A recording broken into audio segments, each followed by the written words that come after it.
করার প্রয়োজন মনে করি। একটা যুবক এই অবস্থায় আমরা কি লাঠি হাতে সহজে নেই? লাঠি তখনই নিই কোনো কিছুকে প্রহার করতে গেলে বা কাউকে প্রহার করতে গেলে আমরা লাঠির ব্যবহার করি। লাঠিকে ব্যবহার করে করে যখন লাঠিটা ভেঙে যায়, শক্তি হারিয়ে যায়, ওই লাঠিকে আমরা জ্বালানির উস্কাটি হিসেবে ব্যবহার করি। এরপরে ব্যবহার করে করে যখন দেখি আর চলবে না, তখন তাকে আমরা জ্বালানি হিসেবে ব্যবহার করি। আজকে আমাদের মুসলমানদেরকে আজকে বেজাতিরা আজকে লাঠির মতো করে ব্যবহার করে, সামনের দিকে ঠেলে দেয়, যাও তোমরা মরলে তোমরা মারো, মারলেই তোমরা মারো, এই করে মুসলমান মারে, মুসলমান মরে।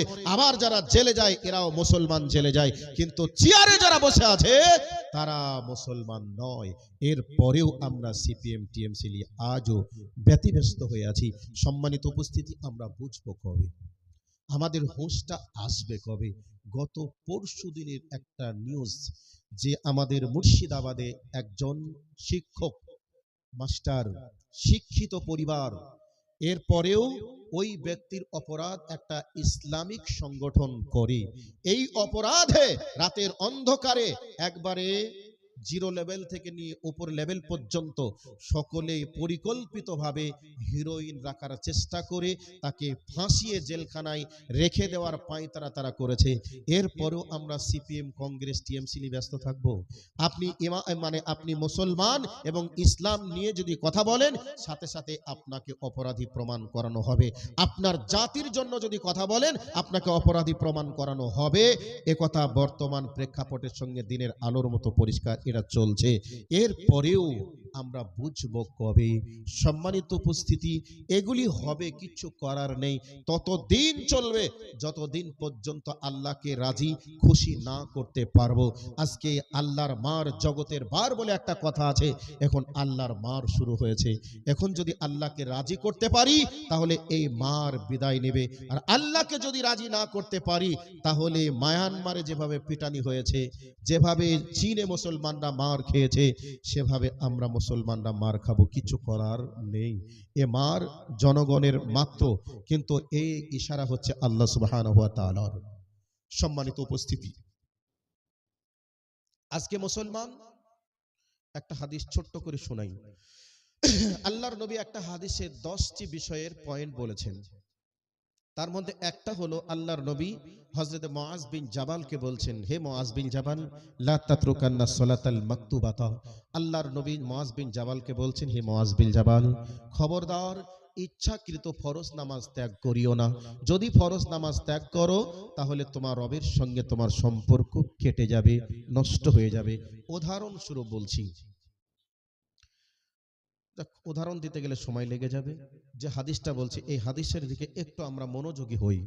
আল্লাহর নবী মুআজ বিন জাবালকে বললেন, মুআজ বিন জাবাল, ইচ্ছাকৃতভাবে ফরজ নামাজ ত্যাগ করিও না।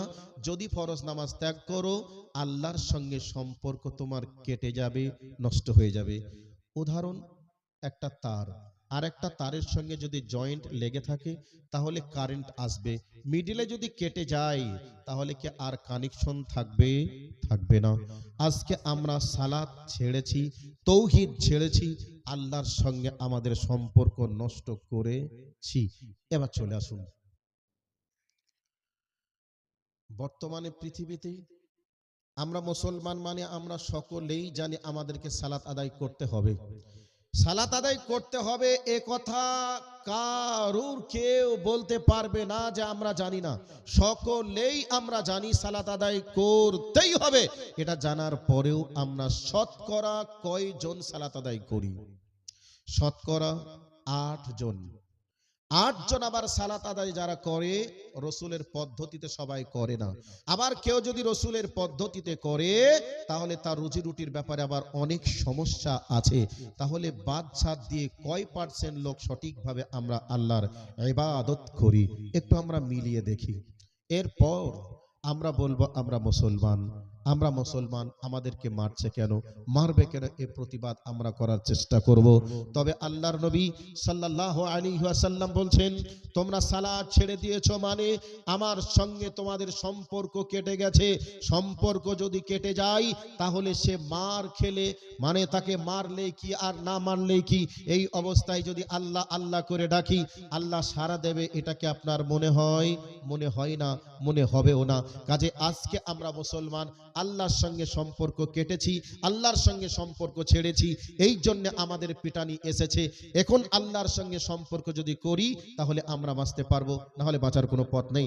আল্লাহ সুবহানাহু ওয়া তাআলা পবিত্র কোরআনে সূরা নূরের 55 নম্বর আয়াতের মধ্যে বলেছেন, হে পৃথিবীর মুসলমান, তোমরা নেতৃত্ব দেওয়ার জাতি, তোমরা পৃথিবীতে নেতৃত্ব দেওয়ার জন্য এসেছো। আমি আল্লাহ তোমাদেরকে নেতৃত্বের পাওয়ার দেব। আল্লাহ সুবহানাহু ওয়া তাআলা মুসলমানদের হাতে নেতৃত্ব দেওয়ার ক্ষমতা দিয়েছিলেন। গোটা পৃথিবী মুসলমানরা অর্ধেক পৃথিবীকে শাসন করেছে।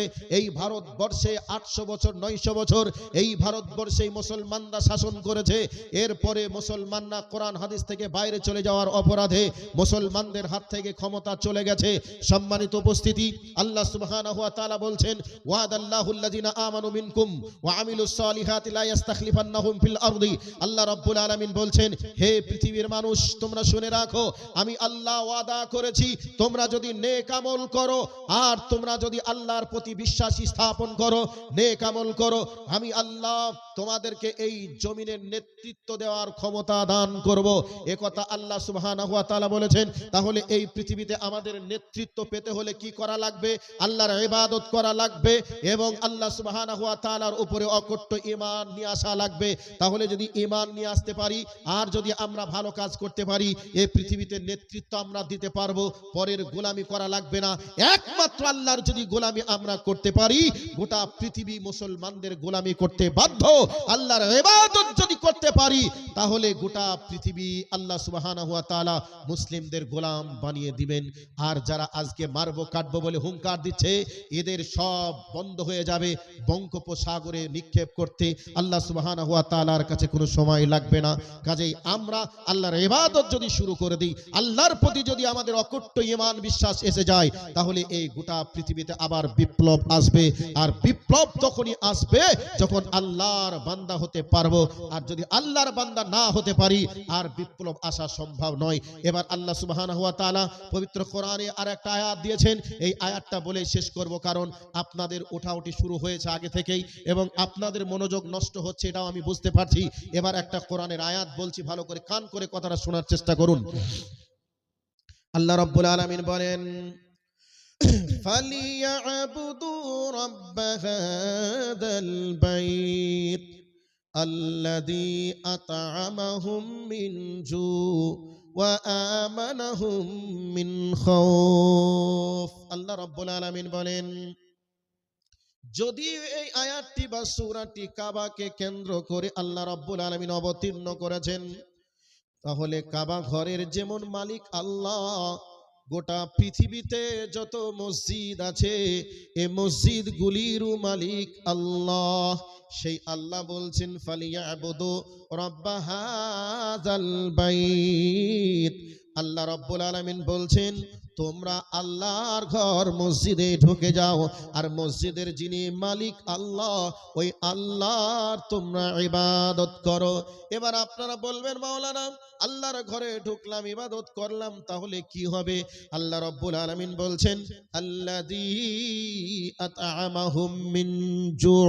আল্লাহ রাব্বুল আলামিন বলছেন, ওরে আমার বান্দারা, তোমরা যদি আমার ঘরে ঢুকে ইবাদত করো, এই অবস্থায় তোমাদের যদি ক্ষুধা লাগে, আমি আল্লাহ তোমাদেরকে খাবারের ব্যবস্থা করব, খেতে দেব। আমাদের ভারতবর্ষের গভর্নমেন্ট, ভারতবর্ষের যারা নেতা নেত্রী রয়েছে, তারা মুসলমানদেরকে বলছে এরা হলো অনুপ্রবেশকারী, ওরা অন্য দেশ থেকে এসেছে আমাদের দেশে, অতএব আমাদের দেশে সমস্ত খাদ্যকে ভাগ করে জমি জায়গাকে দখল করেছে, অতএব মুসলমান তোমাদের রেশনকে বাতিল করব, তোমাদের নাগরিককে কেড়ে নিব। এই রকম যে স্লোগান চলছে, এর জন্য জন্য এসআইআর করছে, নিয়ম পাস করেছে। সেই জন্য আমি বলছি ভালো করে শুনে নেন, আল্লাহ রব্বুল আলামিন বলছেন তোমাদের যদি খাবার লাগে, ক্ষুধা লাগে, আমি আল্লাহ তোমাদেরকে খেতে দেব। আচ্ছা বলুন তো, আল্লাহ যদি খেতে দেয় তাহলে আমাদের কি রেশনের প্রয়োজন আছে? কোনো রেশনের প্রয়োজন নেই। আল্লাহ যদি খেতে দেয়, পৃথিবীর কোনো খাবারের প্রয়োজন আমাদের নেই। আল্লাহ রব্বুল আলামিন বলছেন তোমরা যদি আমার ঘর মসজিদে ঢুকে যাও তাহলে আমি আল্লাহ তোমাদেরকে খেতে দিব। এরপরে আল্লাহ রব্বুল আলামিন বলছেন ওয়া আমানাহুম মিন খাউফ। আল্লাহ রব্বুল আলামিন বলছেন তোমাদেরকে কেউ যদি বলে মারবো কাটবো করে হুঙ্কার দেয়, ভীতু সন্ত্রস্ত করে তুলে, আল্লাহ রব্বুল আলামিন বলছেন আমি এই অবস্থায় আমি আল্লাহ তোমাদেরকে নিরাপত্তা দান করব। এখন বলুন আপনারা যারা শ্রোতা রয়েছেন আমার প্রতি বিরক্ত হয়ে, রাগান্বিত হয়ে সবাই আপনারা বলছেন তুই স্টেজ থেকে নাম, তোকে মারবো কাটবো, এইরকম যদি আপনারা শুরু করে দেন, আর এই অবস্থায় উপর থেকে যদি একটা গায়েবী আওয়াজ চলে আসে, একবার ইবাদুল্লাহর গায়ে হাত দিয়ে দেখ, তোর কলিজা পর্যন্ত টেনে বার করে নিয়ে আসবো, এই হুঙ্কার যদি দেয়, তাহলে বলুন তো আপনারা গোটা এলাকার মানুষ মিলেও আমাকে মারবো এই চিন্তাটা কি আর আপনাদের ব্রেনে থাকবে? না না, ব্রেনে থাকবে না, বরং আপনাদের কলিজাটা শুকিয়ে কুলের আঁটি হয়ে কয়েক বালতি বা কয়েক লিটার পানির পিপাসা লেগে যাবে। তো আল্লাহ রব্বুল আলামিন বলছেন বান্দারে গোটা পৃথিবী সব সমাধান আমার কাছে রয়েছে, অতএব তোমরা আমার ঘর মসজিদে ঢুকে আমার ইবাদত শুরু করে দাও। এই অবস্থায় আমি তোমাদের খাবারের প্রয়োজন হবে, আমি আল্লাহ খাবারের ব্যবস্থা করব, তোমাদেরকে মারবে কাটবে বলে হুঙ্কার দেবে, এই অবস্থায় আমি আল্লাহ তোমাদেরকে নিরাপত্তা দান করব। বন্ধুরে অনেক দৃষ্টান্ত স্বরূপ ঘটনা শোনানো যাবে, অনেক ইতিহাসের কথাও বলা যাবে, কিন্তু আমরা মুসলমান আল্লাহর ইবাদত ছেড়ে দিয়েছি, আল্লাহর সঙ্গে সম্পর্ক ছেড়ে দিয়ে বর্তমান রাজনৈতিক দলের নেতাদের সঙ্গে সম্পর্ক বাড়িয়েছি।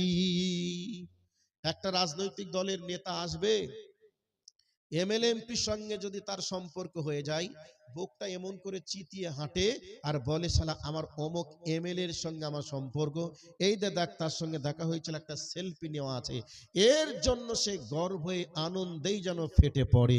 এরকম সময় ব্যবস্থা আজকে আমাদের, কিন্তু সে গর্ব করে একবার বলতে পারে না যে আমার আমার রব আমার আমার রব তার ঘরে যেতে বলেছেন, আমি যেতে পারলাম না, এলে দুঃখ করে না। তবে যারা রবের ঘরে যায় তারাও কোনোদিন গর্ব করে একথাও বলতে পারে না তোমার কার সঙ্গে সম্পর্ক, যে দাঁড়িয়ে প্রস্রাব করতে জানে না কি বসে প্রস্রাব করতে হয় এটাও যে জানে না, সামান্য তার একটু ক্ষমতা নিয়েই যদি তোমরা এত গৌরব এত অহংকার করো, তবে আমি এমন একজনের দুয়ারে যাই, এমন একজনের সঙ্গে আমার সম্পর্ক যার গোটা পৃথিবী তার হাতের মুঠোর মধ্যে রয়েছে, এই নিয়ে তার গর্ব করার প্রয়োজন ছিল, কিন্তু এটাকেও আমরা পারি না। সম্মানিত উপস্থিতি, আমাদেরকে বাঁচতে হলে কোরআন সুন্নাহর দিকে ফিরে আসতে হবে, এছাড়া কোনো বুদ্ধি নেই, এছাড়া কোনো রাস্তা নেই। গোটা পৃথিবীর কেউ আপনাকে এই বিপদ থেকে বাঁচাতে পারবে না, বিপদ থেকে বাঁচানোর মালিক একজন, তিনি হলেন আল্লাহ। এবার বলবেন বাঁচাবে কি করে? আমি আপনাকে বলছি, মোবাইলটা যখন ক্রয় করেছিলাম মোবাইলের ভিতরে কিচ্ছু লোড ছিল না, প্রয়োজনে আমার যেটা মন সেটা আমি লোড করেছি। এখন যদি আমি বলি মোবাইলের ভিতরে যা কিছু আছে আমি নিজে যদি ডিলিট করতে যাই একটু হলেও সময় লাগবে, কিন্তু আমি যদি কোনো কম্পিউটারের দোকানে নিয়ে গিয়ে বলি ভাই সফটওয়্যার মেরে উড়িয়ে দাও, 10 সেকেন্ডের মধ্যে আমার মোবাইলটাকে পুরো ক্লিন করে দিবে। আজকে যারা ভারতবর্ষে বা গোটা পৃথিবীতে যারা দেশ চালাচ্ছে তাদের ব্রেনের ভিতরে মুসলিমদের বিষয়ে এই বিষ তাদের ব্রেনের ভিতরে লোড করে দেওয়া হয়েছে, লোড হয়ে আছে। যখনই আমরা আল্লাহর ইবাদত শুরু করব, আল্লাহ রাব্বুল আলামিন তাদের ব্রেন থেকে একেবারে সফটওয়্যার মেরে উড়িয়ে দেওয়ার ক্ষমতা রাখেন কি রাখেন না? রাখেন, নিশ্চিত রাখেন। কাজে আমরা ফিরে আসি মহান প্রভু রবের দিকে যদি এসে যাই, গোটা পৃথিবীর চাকা ঘুরে যাবে। মুসলিম উম্মাহকে যারা শাইখুল হাদিস, আল্লাহর ওলি, শাইখুল হাদিস, কোরআন এবং হাদিসের যারা মুহাদ্দিস মুফাসসির, তাদের হাতে ক্ষমতা দিবেন। লাল কিল্লার মাটিতে ইসলামের পতাকা পথ পথ করে উড়বে। আর যে জায়গায় নরেন্দ্র মোদী বসে আছে, অমিত শাহ বসে আছে, সেই জায়গায় মাওলানা আবুল কাসেম হাফিজাহুল্লাহর মতো এরকম মহান ব্যক্তিরা বসে থাকবে।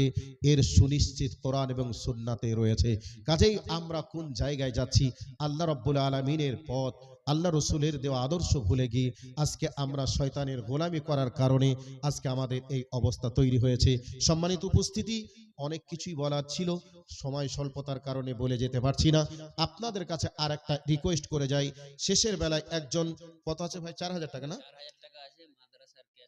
মাদ্রাসার ক্যাশিয়ার সাহেব, ওনার আব্বা মারা গেছেন, ওনার মা অসুস্থ, কথা বলতে পারেন না, 4,000 টাকা দিয়েছেন।